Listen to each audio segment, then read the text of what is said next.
और एक और बड़ी खबर का रुख करेंगे। झारखंड में 7 गारंटी का ऐलान होगा। सूत्रों से खबर है इंडी गठबंधन थोड़ी देर में ऐलान करेगा। मल्लिकार्जुन खड़गे, हेमंत सोरेन कुछ ही वक्त में ऐलान करने वाले हैं।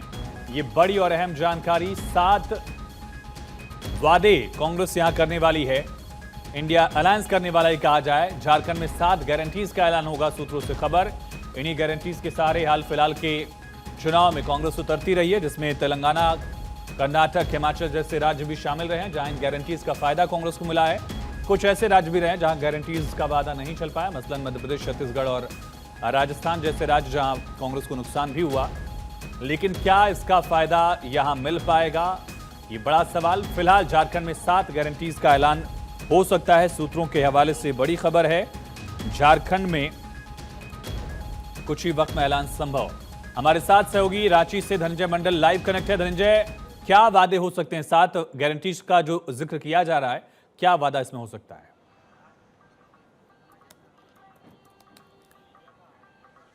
आयुष, देखिए, बीजेपी ने कुछ दिन पहले ही 5 प्रण और 25 घोषणाएं संकल्प पत्र में जारी किया था, और 5 प्रण सबसे पहले जारी किया था। 5 प्रण यानी 5 मुख्य वादे थे, उसी को वो हटाने के लिए मैंने बीजेपी सरकार को जो 5 प्रण किए थे, उसके बदले अब जेएमएम 7 प्रण यानी 7 प्रण जो घोषणा करेंगे, वो 7 प्रण इंडी गठबंधन है, मल्लिकार्जुन खड़गे और हेमंत सोरेन दोनों साझा प्रेस कॉन्फ्रेंस करने वाले हैं। 5:30 बजे का वक्त दिया था, किसी भी वक्त वो प्रेस कॉन्फ्रेंस शुरू भी हो सकता है।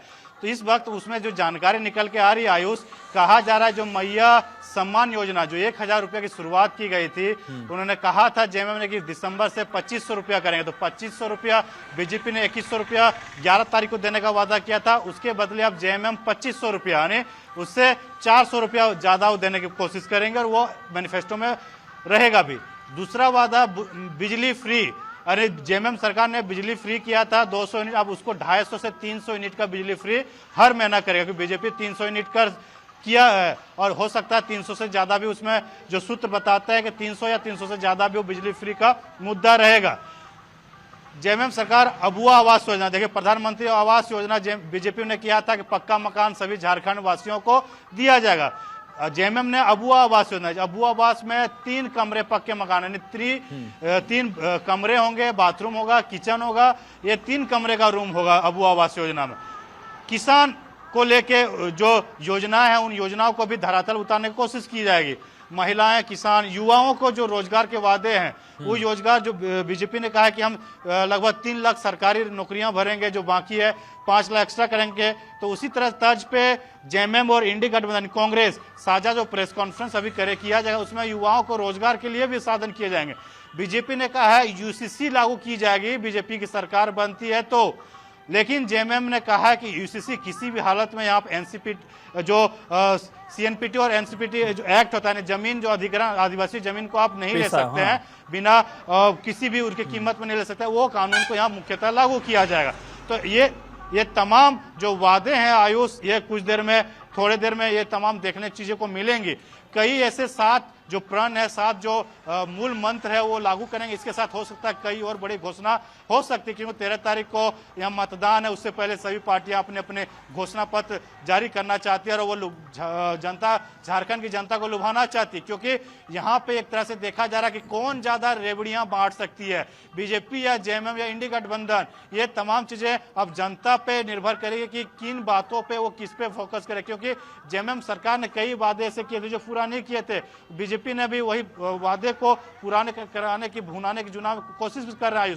तो ये मुख्यतः बिजली हो, पानी हो, आवास का मुद्दा हो, बालू का मुद्दा हो, इन तमाम मुद्दे को मैनिफेस्टो में वो रख सकते हैं। महिलाओं को जो सम्मान है, वो सरकारी जितने भी निविदा यानी कॉन्ट्रैक्ट बेसिस पे जो नौकरियां कर रही हैं, उनको हो सकता है वो परमानेंट कोशिश की जाए, मैनिफेस्टो में रखने की कोशिश की जाए। ये जो बड़ी बड़ी बातें जो समझ के आ रही है निकल के, वो मुद्दों को रखा जाए। लेकिन थोड़ा वक्त है, थोड़े वक्त में ये सारी चीजें आ जाएगी। लेकिन दोनों पार्टियां जिस तरह से चुनावी रण में उतर चुके हैं, एक तरफ वादे की झड़ियां लगाई जा रही है, चुनाव रैलियां, जो बयानबाजी, एक तरह से कटाक्ष कई मायनों पे एक बड़ी दिक्कत धनंजय, पोस्ट पोल जो एनालिसिस हुआ हरियाणा के इलेक्शन में, उसमें यह था कि कांग्रेस वादे तो बड़े बड़े कर गई, लेकिन वादों को जनता तक पहुंचा नहीं पाई। झारखंड में भी वक्त कम है, अब 1 हफ्ते बाद लगभग माना जाए, 7-8 दिन बाद पहले फेज की वोटिंग होगी 43 सीटों को लेकर, क्या वो एक चैलेंज रहेगा? दूसरा, महिलाओं के लिए क्या बड़े वादे होंगे?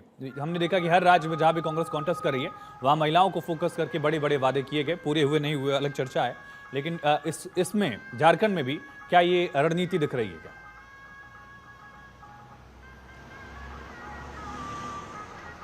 जी सेम नीति देखिए, बीजेपी ने जिन राज्यों में चुनाव जीता है, चाहे आप मध्य प्रदेश, छत्तीसगढ़, उड़ीसा, राजस्थान, अभी हरियाणा में फिलहाल बीजेपी जो चुनाव जीती उस समय कांग्रेस ने कई बड़े बड़े वादे किए थे महिलाओं को मुख्य धारा से जोड़ने के लिए, उनकी कई चीज़ें फ्री योजना करने की बातों को लेके किए गए थे, लेकिन जो जनता उनको नकार दिया।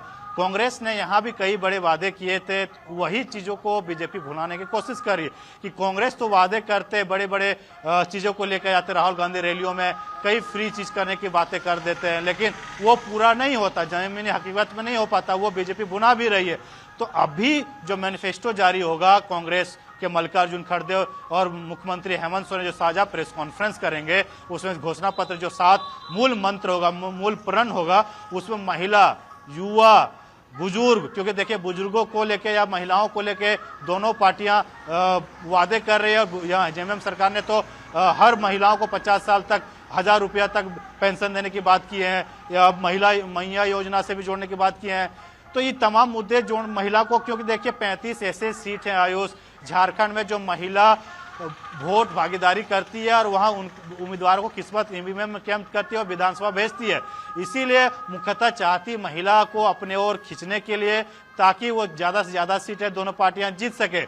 इस बार कांग्रेस क्योंकि छोटे भाई की भूमिका में यहाँ है, क्योंकि जेएमएम यहाँ बड़े भाई की भूमिका में है, तो मुख्यतः जेएमएम की जो वादे हैं वो देखने को मिलेंगे, क्योंकि जेएमएम ने कहा था कि जब यहाँ पे मैनिफेस्टो लाया जाएगा तो उसमें सभी वर्ग, युवा, बुजुर्ग, महिलाएं, किसान, अल्पसंख्यक, सभी जाति वर्ग के लोगों को साधने की कोशिश हो गया। थोड़ा सा वेट कीजिए। ठीक है, धनंजय, बहुत शुक्रिया तमाम जानकारी के लिए फिलहाल, और नजर बनाकर रखिए।